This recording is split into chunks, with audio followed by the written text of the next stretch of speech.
नमस्ते एवरीवन। चलिए इस वीडियो के अंदर बात करते हैं कि ऐसी स्मॉल कैप कंपनी के बारे में जिसके अंदर एफआईएस का भी इन्वेस्टमेंट बढ़ रहा है, उसके साथ साथ मार्केट के अंदर डीआईएस भी अपने इन्वेस्टमेंट को बढ़ा रहा है और डीआईएस के साथ साथ इस कंपनी के जो खुद के प्रमोटर हैं वो प्रमोटर भी इस कंपनी के अंदर अपनी जो हिस्सेदारी है वो इस कंपनी में बढ़ा रहे हैं।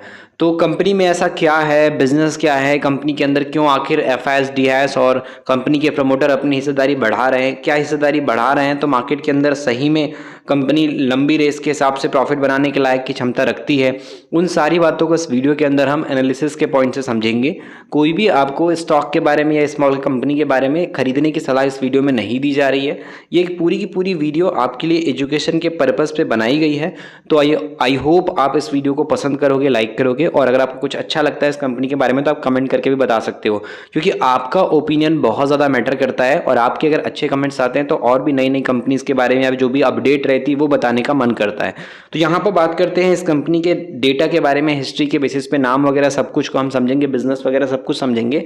लेकिन अभी के टाइम पे जो शेयर प्राइस की हिस्ट्री है उस पॉइंट पे अगर हम ध्यान दें तो कंपनी ने 5 साल के अंदर 2476 यानी कि लगभग बात की जाए तो इन्वेस्टर का पैसा 25 गुना बढ़ा करके रख दिया है। पिछले 5 साल के अंदर कंपनी ने हर साल इन्वेस्टर का पैसा 5 गुना ग्रोथ से बढ़ाया है, तब जाके 25 गुना कंपनी का 5 साल में प्रॉफिट बढ़ा, मतलब शेयर प्राइस में, पोर्टफोलियो में प्रॉफिट बढ़ा है। तो कहीं ना कहीं इन्वेस्टर के नज़र में ये कंपनी डेफिनेटली होगी और इसको आप अच्छे से जानते भी होंगे।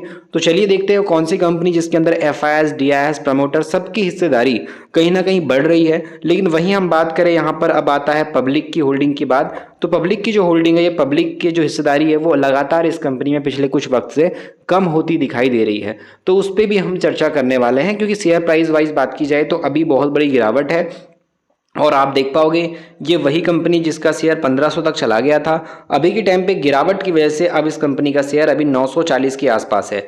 तो अगर आप देखो तो 500 पॉइंट से भी ज़्यादा की गिरावट इसमें हो गई है।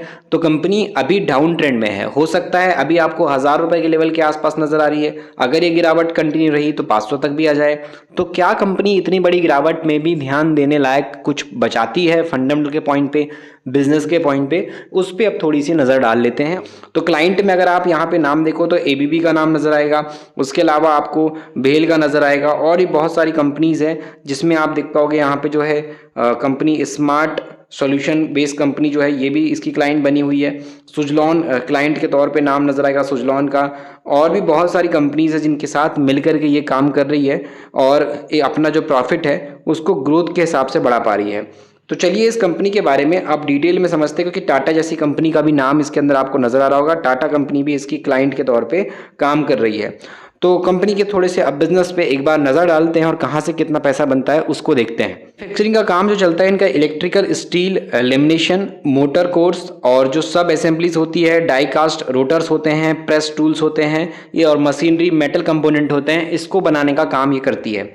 कंपनी जो है इंडिया की लार्जेस्ट मैन्युफैक्चर कंपनी है, एक्सपोर्टर कंपनी है। इलेक्ट्रिकल लेमिनेशन के बेसिस पे लीडिंग सप्लायर है, जो अलग अलग जगह पे मोटर वगैरह और जनरेटर के हिसाब से कंपनी असेंबलीज वगैरह सप्लाई करती है।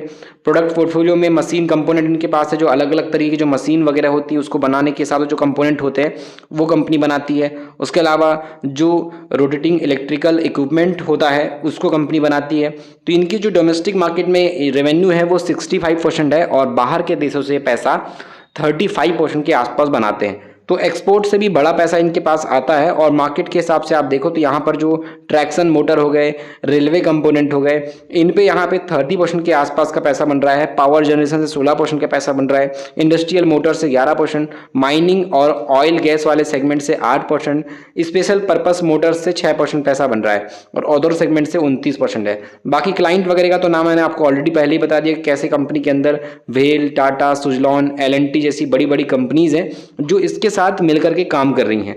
तो चलिए एक बार अब इस कंपनी के हिसाब से बाकी के जो फंडामेंटल उसको समझते हैं। तो यहाँ पे ऑर्डर बुक अगर आप देखोगे तो कंपनी के पास 800 करोड़ के आसपास का ऑर्डर बुक है, जो कि 8 से 12 महीने के अंदर इनको एग्जीक्यूट करना है। और इनकी जो कैपेसिटी है वो आप देख पाओगे यहाँ पे जो है 2 मैन्युफैक्चरिंग कैपेसिटी है, हैदराबाद और तेलंगाना, औरंगाबाद महाराष्ट्र के बेस पे।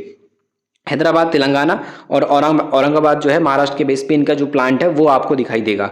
मार्केट वाइज अगर हम बात करें तो स्टील मेटल और जो मशीनरी है उसके हिसाब से और कॉस्टिंग है उसके हिसाब से आप देखो तो इनका जो 82,000 मैट्रिक टन 78% के आसपास का और मशीनरी और कास्टिंग के बेस पे बड़ा नंबर इनका नजर आता है। और साथ में जो कैपिटल एक्सपेंड जो कैपेक्स कंपनी कर रही है, पैसा खर्चा करने वाली है भविष्य में अपने कैपेसिटी को बढ़ाने के लिए, उस हिसाब से कंपनी ने यहाँ पे ऑलरेडी अपना जो पैसा है वो काफ़ी जगह पे लगाना स्टार्ट भी कर दिया है। और मई 2024 के टाइम पे कंपनी ने यहाँ पे जो एक्विजिशन भी किया हुआ था BCIPL के साथ में, जो कि 125 करोड़ के आसपास का था।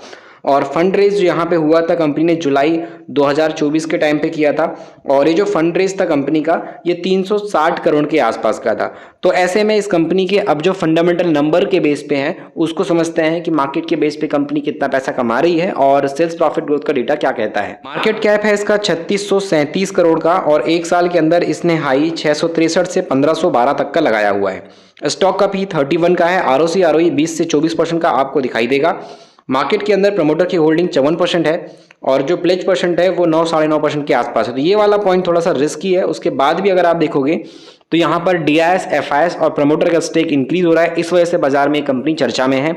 तो कंपनी के अगर ये वाले पॉइंट को साइड करते हैं तो बाकी पॉइंट अगर देखें तो कंपनी में क्या इंटरेस्टिंग है उसको समझते हैं। देखो आप, कंपनी की सेल्स 25% है, प्रॉफिट 53% कंपनी कमा रही है। 3 महीने के अंदर इसने 25% का लॉस इन्वेस्टर को किया है और 6 महीने के अंदर 32% का लॉस इन्वेस्टर को दिया है। तो यहाँ पे आप देख पाओगे बड़ी गिरावट इसके शेयर प्राइस में है, कोई डाउट नहीं है। 5 साल की प्रॉफिट ग्रोथ कंपनी में अच्छी है। कैपिटल गुड और जो इक्विपमेंट के बेस पे कंपनी काम करती है उस सेगमेंट में अगर आप देखोगे तो 302 करोड़ की सेल्स कंपनी की 364 करोड़ गई थी और नेट प्रॉफिट कंपनी का 16 करोड़ का 24 करोड़ के आसपास गया था। ईयरली बेस पे भी इसका जो प्रॉफिट है वो आपको लगातार बढ़ता हुआ नजर आएगा। एक अच्छी खासी प्रॉफिट में ग्रोथ अभी है, 117 करोड़ के आसपास प्रॉफिट पहुंच गया है। और मार्केट में कंपनी का जो ऑल टाइम प्रॉफिट ग्रोथ है वो चल रहा है, जो कि 53% का कंपनी का all time high profit growth है टिल टाइम मंथ के अकॉर्डिंग। 1 साल के अंदर और 5 साल के अंदर डेटा अगर आप देखो तो काफ़ी ज़्यादा हाई CAGR वाली कंपनी है, काफ़ी बड़ा पैसा इन्वेस्टर को निकाल करके दे चुकी है। मार्केट वाइज अगर कंपनी के कैश फ्लो की बात करेंगे तो कंपनी का कैश फ्लो भी पॉजिटिव में और अच्छी खासी तेजी के साथ कैश फ्लो बढ़ रहा है। और ROC वगैरह भी कंपनी का अच्छा है। आप देखो 12 से 14% ROC था, फिर 18, फिर 20% के आसपास अभी आ गया है। दिसंबर की होल्डिंग के अकॉर्डिंग अगर बात की जाए तो प्रमोटर का स्टेक जो है इसके अंदर कम होने के बाद वापस से इंक्रीज हुआ है, जो कि यहाँ पर आप देख पाओगे 53 से 54% के आसपास है। उसके अलावा FIS ने अपना स्टेक धीरे धीरे बढ़ाया है। उसके अलावा DIS ने अपना स्टेक धीरे धीरे कंपनी के अंदर बढ़ाया है। वहीं हम बात करें FIS DIS प्रमोटर ने स्टेक बढ़ाया, वहीं पब्लिक ने अपना स्टेक थोड़ा सा कम किया है और लगातार पब्लिक यहाँ पे माल बेच रही है। पब्लिक तो यहाँ पे माल बेच रही है, पब्लिक के बदले में आप देखो तो DIS FIS और प्रमोटर कंपनी में शेयर खरीद रहे हैं। तो इस कंपनी को हमने नॉलेज के पर्पस पे डिस्कस किया। आई होप आपको इस कंपनी के बारे में जान करके अच्छा लगा होगा और जो भी चीज़ें हमने आपको बताई वो काम कहीं ना कहीं आपके आएंगी अगर कंपनी को आप अगली बार स्टडी करोगे, रिसर्च करोगे तो अगर आपको मार्केट सीखना है तो आप ई-बुक पढ़ सकते हो, लिंक डिस्क्रिप्शन में है। मिडिल क्लास इंसान के लिए बहुत ही समझदारी और सूझबूझ के साथ शुद्ध हिंदी में लिखी गई ई-बुक है, जिसमें 5 से 7 साल का अनुभव है। उस अनुभव के बेस पे आप ई-बुक को मार्केट के हिसाब से लर्न कर सकते हो। शुद्ध हिंदी में अवेलेबल है, लिंक डिस्क्रिप्शन में है वीडियो के अंदर, वहाँ से आप ई-बुक तक पहुँच सकते हो।